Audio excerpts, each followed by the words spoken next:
अस्सलामुअलैकुम। इससे पहले के वीडियोज़ में हमने एक्टिव वॉइस को पैसिव वॉइस में किस तरह बदला जाता है वो देखा था, लेकिन आज हम पैसिव वॉइस को एक्टिव वॉइस में किस तरह बदला जाता है वो देखने जा रहे हैं। पैसिव से भी एक्टिव बनाया जाता है और एक्टिव से पैसिव बनाया जाता है। यहाँ पर हमको पैसिव टू एक्टिव बनाना है। यहाँ पर 3 मिसालें 3 एग्जाम्पल्स लिखे गए हैं। अगर हम इन एग्जाम्पल्स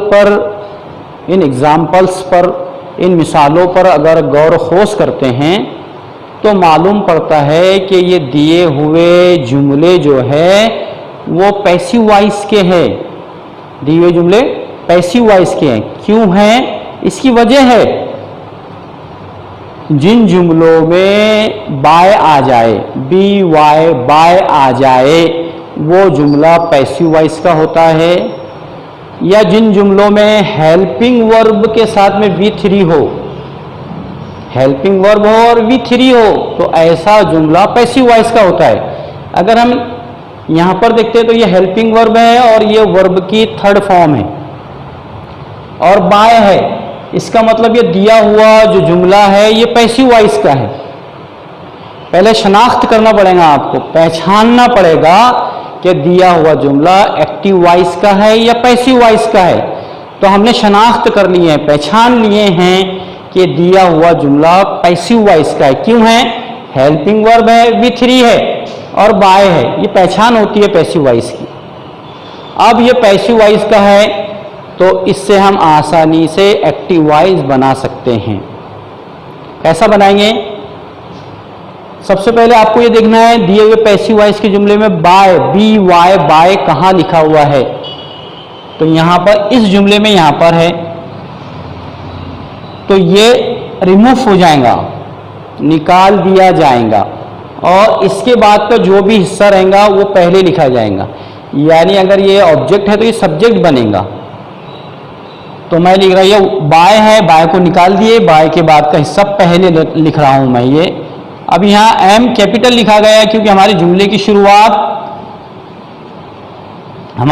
शुरुआत एम से हो रही है और यहाँ कैपिटल नहीं लिखा गया है, यहाँ कैपिटल क्योंकि यहाँ शुरुआत हो रही है इसकी, इसलिए पहला अल्फ़ाबेट दिए हुए वर्ड का पहला अल्फ़ाबेट कैपिटल लिखेंगे हम क्योंकि यहाँ शुरुआत हो रही है।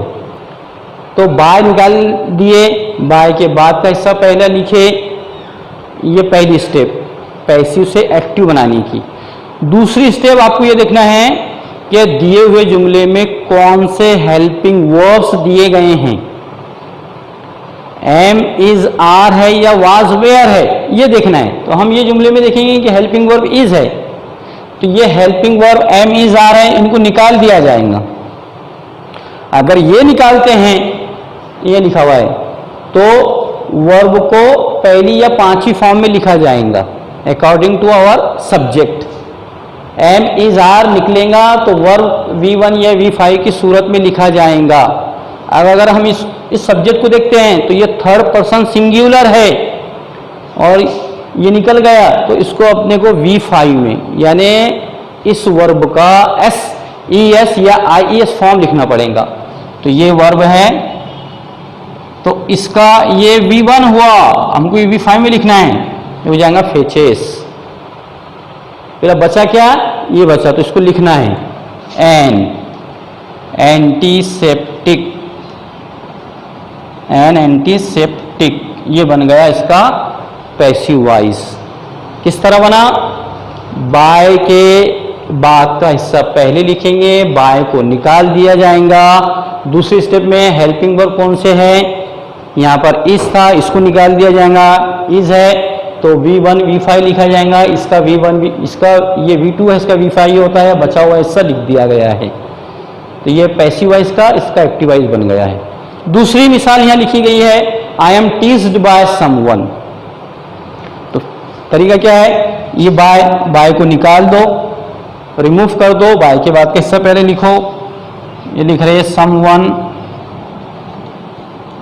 फिर सेकंड स्टेप में हेल्पिंग वर्ब दिया गया है क्या, अगर दिया गया है तो कौन सा है, एम इज आर है या वाज वेयर है, तो इनको निकालेंगे। एम इज आर निकलता तो वर्ब को V1 या V5 में लिखा जाएगा सब्जेक्ट के मुताबिक। यहाँ सब्जेक्ट फिर थर्ड पर्सन सिंगुलर है तो इसको पांचवी हालत में लिखा जाएगा, ये हो जाएगा टीसेस, समवन टीसेस। ये हो गया, ये हो गया, ये हो गया, ये हो गया। अब ये आय है, ये सब्जेक्ट फॉर्म में है तो इसको ऑब्जेक्ट फॉर्म में लिखा जाएगा, तो इसका ऑब्जेक्ट फॉर्म क्या होता है, मी होता है। समवन टीसेस मी।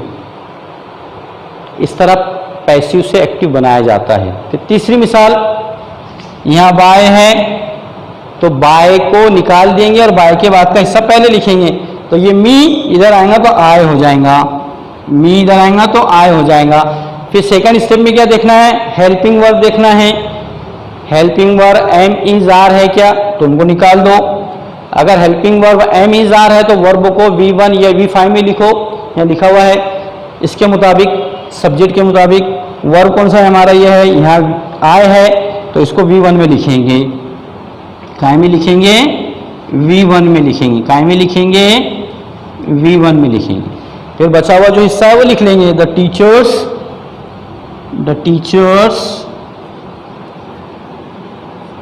Teacher words.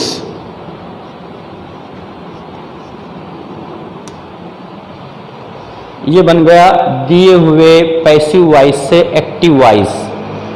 समझ में, उम्मीद है कि आपके समझ में आया होगा।